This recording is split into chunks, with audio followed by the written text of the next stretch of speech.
Shalom Adonai, irmãos. Nós estamos aqui para dar uma boa notícia. E nós já montamos todas as aulas que faltavam. Através do livro de Rick Warren, nós já tiramos as lições, número 15 a número 27. Já estaremos realizando esse sonho. Cada aluno, cada professor terá essa lição direto do próprio autor. Nós conseguimos o material do próprio autor. Então, a primeira igreja de Nazaré em Olinda, o Ministério MED, já está suprimindo essa dificuldade que tínhamos das lições que não foram dadas através da escola dominical. Mas agora já estamos resolvendo isso e, se Deus quiser, vamos até o final com o nosso propósito, com a nossa visão. Em nome de Jesus. Muito obrigado. Shalom. Uma vida com propósitos, de Rick Warren. Cultivando a comunidade. Você poderá ter uma comunidade saudável, sólida, bem-sucedida e que Deus aprova somente se trabalhar duro para fortalecer os relacionamentos, tratando todos com dignidade e honra. Tiago, capítulo 3, versículo 18. Elas passaram a seguir o ensino dos apóstolos, a vida em comunidade, a refeição comunitária e a prática da oração. Atos, capítulo 2, versículo 42. Comunidade exige comprometimento. Somente o Espírito Santo pode criar uma verdadeira comunhão entre cristãos, mas ele cultiva isso por meio das escolhas feitas e dos compromissos que fazemos. Paulo faz referência a essa dupla responsabilidade. Vocês estão unidos na paz por meio do Espírito. Portanto, esforcem-se para continuar unidos desse modo. Efésios, capítulo 4, versículo 3. É necessário tanto o poder de Deus quanto o esforço nosso para gerar uma comunidade cristã amorosa. Infelizmente, muitos crescem em famílias com relacionamentos adversos, por isso carecem das habilidades relacionais necessárias para experimentar a verdadeira comunhão. Eles devem ser ensinados a lidar e a se relacionar com os outros membros da família de Deus. Felizmente, o Novo Testamento é repleto de instruções sobre a vida em comunidade, como afirma o apóstolo Paulo. Escrevo-lhe essas coisas para que vocês saibam como viver na família de Deus. Essa família é a igreja. 1 Timóteo, capítulo 3, versículos 14 e 15. Se você está cansado de comunhão dissimulada e gostaria de cultivar uma comunidade amorosa e verdadeira em seu grupo, na classe de estudo ou na igreja, será necessário fazer algumas escolhas difíceis e assumir alguns riscos. A vida em comunidade exige sinceridade. Você deve cuidar para que a verdade seja dita, em amor, claro, mesmo quando se sentir tentado a ignorar o problema ou evitar o assunto. Embora seja muito mais fácil permanecer em silêncio enquanto os outros à nossa volta prejudicam a si mesmos e aos outros com alguma prática pecaminosa, essa não é uma atitude de amor. São poucos os que podem contar com alguém que os ame o suficiente para dizer-lhes a verdade, mesmo quando machuca. Então continuam no caminho da autodestruição. Em geral, sabemos o que precisa ser dito a alguém, mas temores nos impedem de fazê-lo. A comunhão é sabotada pelo medo, quando ninguém tem coragem de se manifestar enquanto a vida de um membro desmorona. A Bíblia nos manda seguir a verdade em amor. Efésios, capítulo 4, versículo 15. Porque não podemos viver em comunidade sem sinceridade. Salomão declara: a resposta sincera é sinal de uma amizade verdadeira. Provérbios, capítulo 24, versículo 26. Às vezes, isso significa importar-se o suficiente para repreender aquele que estiver em pecado ou sendo tentado a pecar. Paulo aconselha: irmãos e irmãs, se alguém em seu grupo comete algum erro, vocês que são espirituais deverão procurar essa pessoa e gentilmente ajudá-la a se corrigir. Gálatas, capítulo 6, versículos 1 e 2. Muitas comunidades e grupos mantêm um relacionamento superficial por recear os conflitos. Toda vez que uma questão delicada vem à tona, ela é imediatamente encoberta, a fim de preservar a falsa sensação de paz. O senhor Panos Quentes intervém e tenta aplacar os ânimos. O assunto nunca é resolvido e todos vivem com uma frustração encoberta. Todos sabem do problema, mas ninguém fala sobre ele abertamente. Isso cria um ambiente doentio de segredos e fofocas. Paulo é incisivo quanto a esse assunto. Essa nova vida traz mudanças. Chega de mentiras, chega de fingimento. falem a verdade. No corpo de Cristo estamos, antes de tudo, conectados uns com os outros. Se você mente para alguém, está mentindo para você mesmo. Efésios capítulo 4, versículo 25. A verdadeira comunhão, no casamento, na amizade ou na igreja, depende da franqueza. Na verdade, o túnel do conflito é a travessia para a intimidade em qualquer relacionamento. Até que os envolvidos se importem o suficiente para enfrentar e solucionar os obstáculos encobertos, jamais estarão realmente próximos uns dos outros. Quando tratamos o conflito da maneira correta, crescemos em intimidade uns com os outros, pois enfrentamos e resolvemos nossas diferenças. A Bíblia diz: a verdade é que as pessoas valorizam a sinceridade mais que a bajulação. Provérbios, capítulo 28, versículo 23.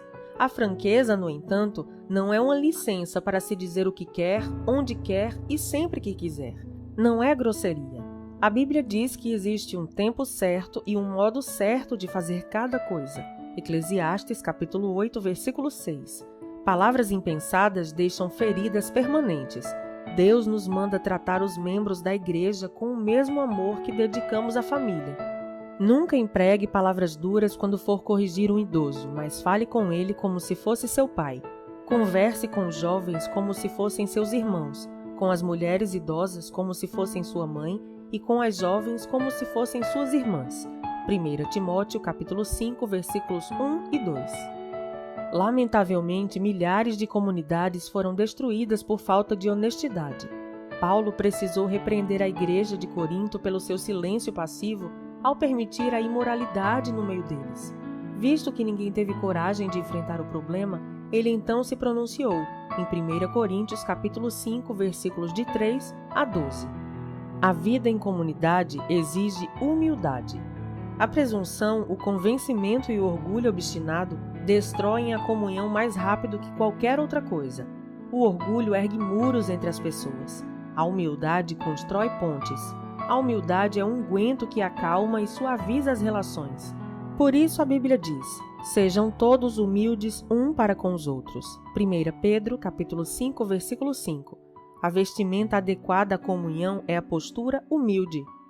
A continuação do versículo diz: porque Deus se opõe aos orgulhosos, mas concede graça aos humildes. 1 Pedro, capítulo 5, versículo 5.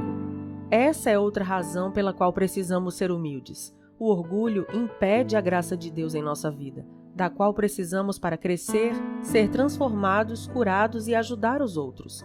Recebemos a graça de Deus quando admitimos humildemente que precisamos dela. De acordo com a Bíblia, se nos portamos com arrogância, vivemos em oposição a Deus. Essa é uma maneira tola e perigosa de viver. Você pode desenvolver a humildade de várias maneiras práticas, admitindo suas fraquezas, sendo paciente com as fraquezas dos outros, estando aberto a admoestações e pondo os outros em evidência. Paulo orienta: vivam em harmonia entre vocês. Não se comportem como se fossem superiores a alguém. Antes, alegrem-se na companhia das pessoas comuns e não pensem que já sabem de tudo. Romanos capítulo 12, versículo 16. Aos cristãos de Filipos aconselha: nada façam por ambição egoísta ou por vaidade, mas humildemente considerem os outros superiores a vocês mesmos. Cada um cuide não somente dos seus interesses, mas também dos interesses dos outros. Filipenses capítulo 2, versículos 3 e 4. Humildade não é pensar menos de si mesmo, mas pensar menos em si mesmo. A humildade é pensar mais nos outros. Os humildes estão interessados apenas em servir os outros, não pensam em si. A vida em comunidade exige cortesia. Somos corteses quando respeitamos as diferenças, quando temos consideração pelos sentimentos uns dos outros e quando somos pacientes com os que nos irritam. A Bíblia diz: é preciso carregar o fardo de termos consideração para com as dúvidas e temores de outras pessoas. Romanos, capítulo 15, versículo 2. Paulo diz a Tito: povo de Deus deve ser cortês e ter coração aberto. Tito, capítulo 3, versículo 2. Em toda a igreja e em cada grupo, há pelo menos uma pessoa difícil e normalmente mais que uma. Essas pessoas podem ter carências emocionais, insegurança profunda, maneirismos irritantes e habilidades sociais escassas. Você pode chamá-las carentes de graça extra. Deus colocou essas pessoas em nosso meio tanto para benefício delas quanto nosso. Elas são uma oportunidade para crescermos e um teste para a comunhão. Será que conseguiremos amá-las como irmãos e irmãs, tratando-as com dignidade? Em uma família de verdade, a aceitação não se baseia em critérios como inteligência, beleza ou talento de cada membro, mas no fato de pertencermos uns aos outros. Defendemos e protegemos a família. Um membro da família pode ser um pouco tolo, mas ainda assim é um de nós. Da mesma forma, a Bíblia diz: sejam dedicados uns aos outros como uma família afetuosa. Aprimorem-se em demonstrar respeito uns para com os outros. Romanos, capítulo 12, versículo 10. A verdade é que todos temos peculiaridades e traços de temperamento irritantes, mas a comunidade não depende de sermos todos compatíveis. O fundamento para termos comunhão é o nosso relacionamento com Deus. Somos uma família. Um elemento essencial para a cortesia é conhecer a origem das pessoas. Descubra o histórico delas. Quando você souber as experiências pelas quais já passaram, certamente será mais compreensivo. Em vez de pensar na distância que ainda precisam percorrer, pense no trajeto que já percorreram apesar da dor que carregam. Outro procedimento que faz parte da cortesia é não subestimar as dúvidas dos outros. O fato de você não temer alguma coisa não torna esse sentimento inválido. A verdadeira comunidade é construída quando as pessoas sabem que é seguro compartilhar medos e dúvidas sem serem julgadas. A vida em comunidade exige sigilo. Somente no ambiente seguro, onde existe acolhimento amável e sigiloso, as pessoas irão se abrir e compartilhar suas maiores mágoas, necessidades e erros. Sigilo não significa ficar em silêncio enquanto nosso irmão peca, mas saber que aquilo que for comentado no grupo ficará restrito ao grupo. É necessário conviver com isso e evitar a fofoca. Deus detesta a fofoca, principalmente quando maldosamente disfarçada de pedido de oração em favor de alguém. Deus diz: os maus provocam discussões, e quem fala mal dos outros separa os maiores amigos. Provérbios capítulo 16, versículo 28. A fofoca sempre causa mágoa e discórdia, e isso destrói amizades. Deus deixa isso claro quando nos orienta a advertir os que causam dissensão entre cristãos. Em Tito, capítulo 3, versículo 10. Eles podem até deixar o grupo ou a igreja ao serem confrontados com ações que semeiam a discórdia. Contudo, a comunhão da igreja é muito mais importante que qualquer indivíduo. A vida em comunidade exige constância. Você deve manter contato regular com seu grupo, a fim de desenvolver a verdadeira comunhão. Relacionamentos exigem tempo. A Bíblia diz: não abandonemos, como alguns estão fazendo, o costume de assistir às nossas reuniões. Pelo contrário, animemos uns aos outros. Hebreus capítulo 10, versículo 25. Devemos desenvolver o hábito de nos reunir. Hábito é algo que você faz com frequência, não uma vez ou outra. É preciso passar tempo com as pessoas, muito tempo, para estabelecer relacionamentos íntimos. Por isso observamos uma comunhão tão superficial em muitas igrejas. Não passamos tempo suficiente juntos, e o tempo que passamos é quase sempre gasto para ouvir uma única pessoa falar. Uma comunidade não é formada de acordo com a nossa conveniência. Vamos nos reunir quando eu tiver vontade, mas na convicção de que é necessária para a nossa saúde espiritual. Se você quiser cultivar comunhão verdadeira, isso significa reunir-se mesmo quando não tenha vontade, porque você acredita que é importante. Os primeiros cristãos reuniam-se todos os dias. Regularmente, eles adoravam juntos no templo todos os dias, reuniam-se em grupos pequenos nas casas para comunhão e participavam das suas refeições com grande alegria e gratidão. Atos capítulo 2, versículo 46. Viver em comunhão requer investimento de tempo. Se você é membro de um pequeno grupo ou de uma classe de escola dominical, recomendo que se faça um pacto entre todos no qual estejam incluídas as 9 características da comunhão bíblica. Compartilharemos nossos verdadeiros sentimentos, autenticidade, incentivaremos uns aos outros, reciprocidade, apoiaremos uns aos outros, compaixão, perdoaremos uns aos outros, misericórdia, falaremos a verdade com amor, sinceridade, admitiremos nossas fraquezas, humildade, respeitaremos nossas diferenças, cortesia, não divulgaremos segredos alheios que nos são ditos em confiança, sigilo, e faremos do grupo uma prioridade, constância. Quando você olha a lista de características, fica evidente o motivo por que comunhão de verdade é algo tão raro.